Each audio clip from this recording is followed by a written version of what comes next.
नमस्कार।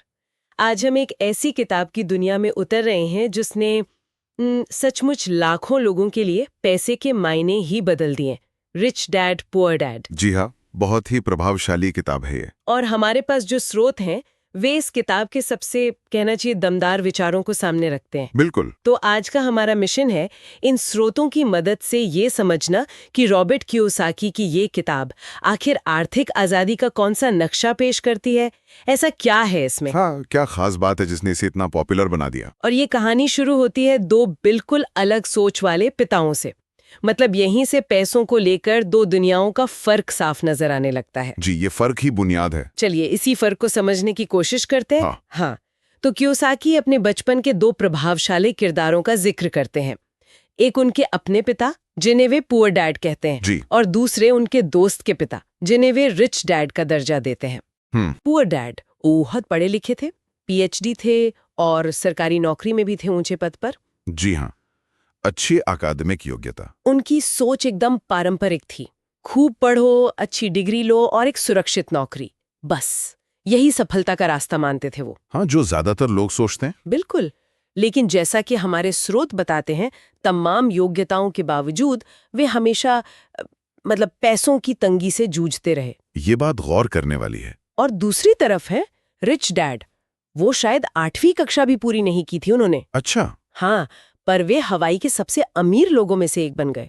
उनकी सोच वो बिल्कुल अलग थी। क्या थी उनकी सोच? उनका कहना था, पैसे के लिए काम मत करो, बल्कि ऐसा कुछ बनाओ कि पैसा तुम्हारे लिए काम करे। ये अपने आप में एक बहुत बड़ा विचार था, है ना? बिल्कुल क्रांतिकारी विचार। और यही बुनियादी फर्क, सोच का फर्क, इस पूरी किताब का कहना चाहिए सार है। अच्छा। स्रोत इस बात पर जोर देते हैं कि आपकी आर्थिक सफलता इस बात पर कम निर्भर करती है कि आप कितना कमाते हैं, और इस बात पर ज्यादा कि आप पैसे के बारे में सोचते कैसे हैं।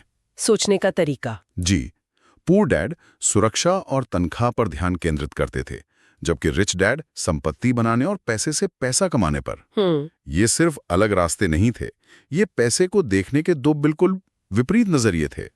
तो अगर ये सोच का फर्क इतना अहम है, तो रिच डैड की सोच से हमें क्या खास बातें सीखने को मिलती हैं? हमारे स्रोत कुछ मुख्य सिद्धांतों को उजागर करते हैं। जी। पहला सिद्धांत, वो थोड़ा चौंकाने वाला लग सकता है। अच्छा, क्या है वो? वो ये कि सिर्फ नौकरी करके अमीर बनना वो लगभग नामुमकिन है। ये तो बहुत लोगों को झटका देगा। हाँ, सुनने में थोड़ा अजीब लगता है, क्योंकि हम में से ज्यादातर लोग तो नौकरी ही करते हैं। पर किताब का तर्क है कि नौकरी आपको एक तयशुदा आमदनी तो दे सकती है। हाँ, बिल्कुल। एक तरह की सुरक्षा का एहसास भी। लेकिन सच्ची आर्थिक आजादी, मतलब पैसे की चिंता किए बिना जीने की आजादी, वो शायद नहीं दे सकती। हाँ, और इसे थोड़ा और गहराई से समझें तो किताब एक्टिव इनकम और पैसिव इनकम के बीच एक बड़ा फर्क करती है। एक्टिव और पैसिव इनकम। जी। एक्टिव इनकम वो है जिसके लिए आपको लगातार काम करना पड़ता है, जैसे आपकी नौकरी की तनख्वाह। अच्छा। अगर आप काम करना बंद कर दें तो पैसा आना बंद, सीधी सी बात है। सही। वहीं पैसिव इनकम वो है जो आपके बनाए हुए सिस्टम या संपत्ति से आती है, भले ही आप उस वक्त सक्रिय रूप से काम ना कर रहे हों। जैसे किराए से आमदनी, स्टॉक डिविडेंड या किसी बिजनेस से होने वाला मुनाफा। रिच डैड का पूरा जोर इसी पैसिव इनकम को बनाने पर था। वो मानते थे कि असली अमीरी तब है जब आपका पैसा वो आपके लिए मेहनत कर रहा हो। दिलचस्प। तो मतलब नौकरी अपने आप में बुरी नहीं है? नहीं, बिल्कुल नहीं। पर उस पे पूरी तरह निर्भर रहना शायद सही रणनीति नहीं है अगर लक्ष्य आर्थिक स्वतंत्रता है। एग्जैक्टली। और यहीं से दूसरा बड़ा सबक सामने आता है, वित्तीय साक्षरता यानी फाइनेंशियल एजुकेशन की अहमियत। हाँ, फाइनेंशियल लिटरेसी। हमारे स्रोत इस बात को रेखांकित करते हैं कि स्कूल और कॉलेज हमें अकादमिक शिक्षा तो देते हैं, इतिहास, गणित, विज्ञान सब पढ़ाते हैं। जी जी। लेकिन पैसे का प्रबंधन कैसे करना है, निवेश क्या होता है, संपत्ति कैसे बनाई जाती है, ये सब शायद ही सिखाते हैं। बिल्कुल, ये एक बहुत बड़ा गैप है हमारे एजुकेशन सिस्टम में। पुअर डैड अकादमिक शिक्षा को बहुत महत्व देते थे, लेकिन रिच डैड का मानना था कि असली दुनिया में सफल होने के लिए वित्तीय शिक्षा ज्यादा जरूरी है। ये एक बहुत ही महत्वपूर्ण बिंदु है। किताब के अनुसार वित्तीय निरक्षरता ही ज्यादातर लोगों के आर्थिक संघर्ष का मूल कारण है। अच्छा। लोग पैसा कमाना तो सीख जाते हैं, पर उसे संभालना, बढ़ाना और अपने लिए काम पर लगाना वो नहीं सीख पाते। कियोसाकी का तर्क है कि आपको फाइनेंस में कोई पीएचडी करने की जरूरत नहीं है। हाँ। लेकिन आपको पैसे की भाषा समझनी होगी। आपको पता होना चाहिए कि आपका पैसा कहाँ जा रहा है, क्यों जा रहा है और उसे कैसे अपनी भलाई के लिए इस्तेमाल किया जा सकता है। मतलब अपने पैसे पर कंट्रोल रखना। जी हाँ, ये ज्ञान आपको अपनी आर्थिक नीति का नियंत्रण अपने हाथों में लेने की ताकत देता है। सही कहा। और इसी वित्तीय शिक्षा का सबसे महत्वपूर्ण हिस्सा है किताब का तीसरा और शायद सबसे प्रसिद्ध सिद्धांत। कौन सा? एसेट और लायबिलिटी के बीच का फर्क समझना। सुनने में ये शब्द थोड़े तकनीकी लगते हैं, पर किताब इसे बहुत आसान बना देती है। हाँ, ये उनकी सबसे बड़ी कॉन्ट्रीब्यूशंस में से एक है, ये सिंपल परिभाषा। हाँ, किताब की परिभाषा कमाल की सीधी है। एसेट यानी संपत्ति, वो कोई भी चीज है जो आपकी जेब में पैसा डालती है।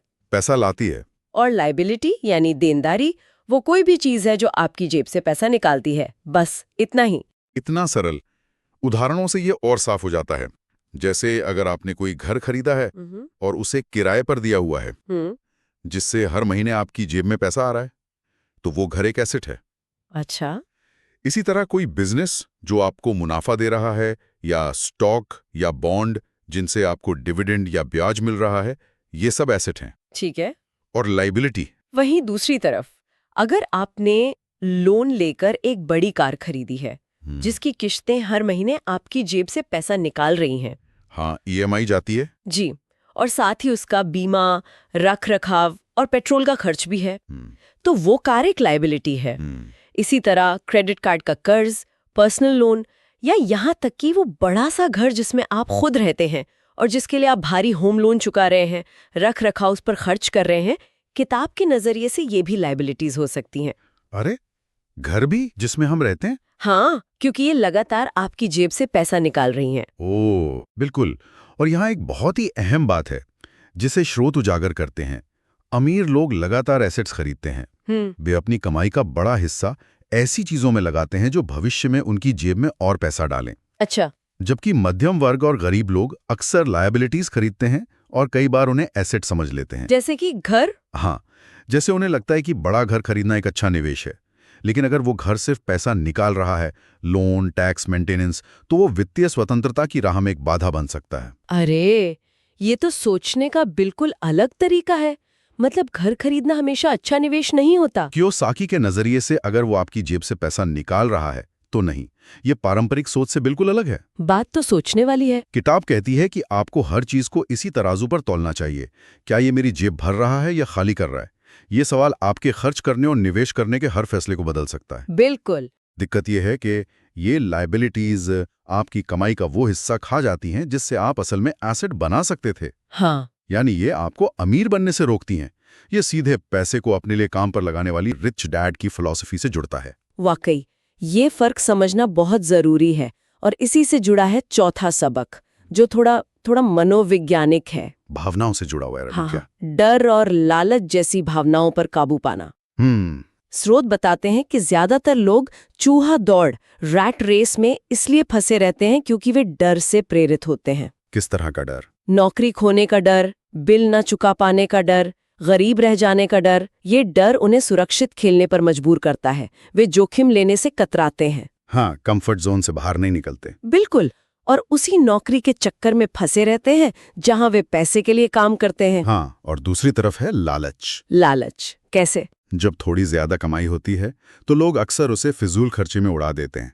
बड़ी कार, महंगा फोन या और बड़ी लायबिलिटीज खरीद लेते हैं। हाँ, लाइफस्टाइल इन्फ्लेशन जिसे कहते हैं। जी, ये लालच उन्हें एसेट बनाने से रोकता है। किताब का तर्क है कि वित्तीय निर्णय अक्सर तर्क से ज्यादा इन दो भावनाओं, डर और लालच से प्रभावित होते हैं। जैसे शेयर बाजार में होता है। बिल्कुल। जैसे शेयर बाजार गिरने पर डर के मारे सब बेच देना, या किसी चीज की कीमत बढ़ते देख लालच में आकर बिना सोचे समझे निवेश कर देना। तो इसका समाधान क्या है? क्या हमें डरना या लालच करना बंद कर देना चाहिए? किताब ये नहीं कहती कि ये भावनाएं खत्म हो जाएंगी।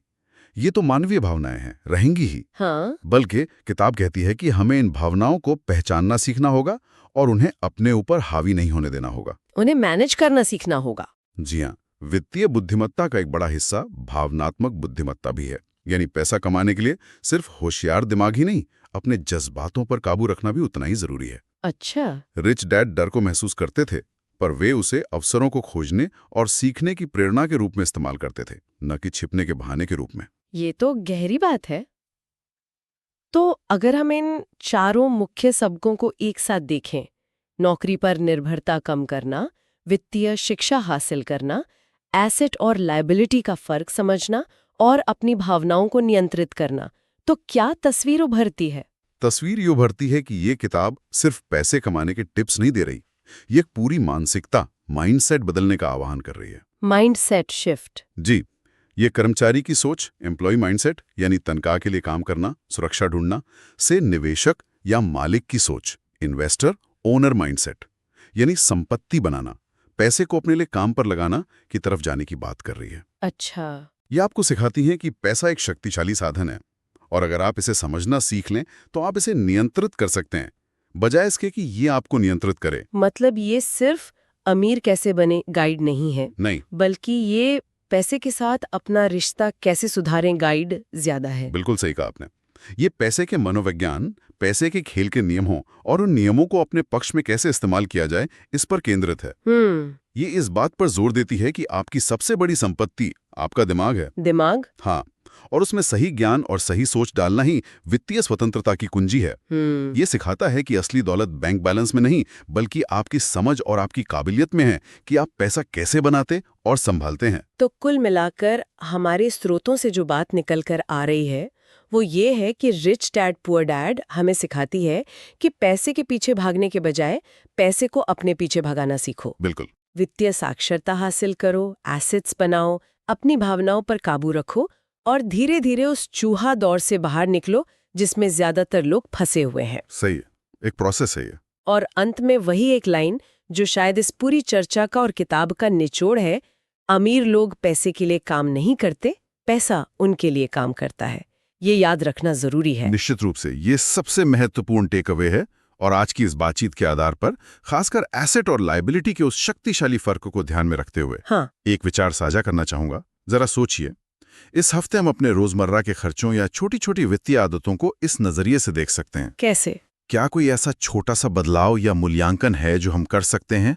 शायद कोई गैर जरूरी खर्च कम करके उसे बचाने की शुरुआत करना, या किसी ऐसी चीज के बारे में सीखना जो भविष्य में एसेट बन सकती हो। ये जरूरी नहीं कि कोई बड़ा निवेश ही हो। हाँ, छोटा कदम भी हो सकता है। बिल्कुल, पर अपनी सोच को इस दिशा में मोड़ना ही शायद पहला कदम है एसेट बनाने की तरफ। इस पर विचार किया जा सकता है।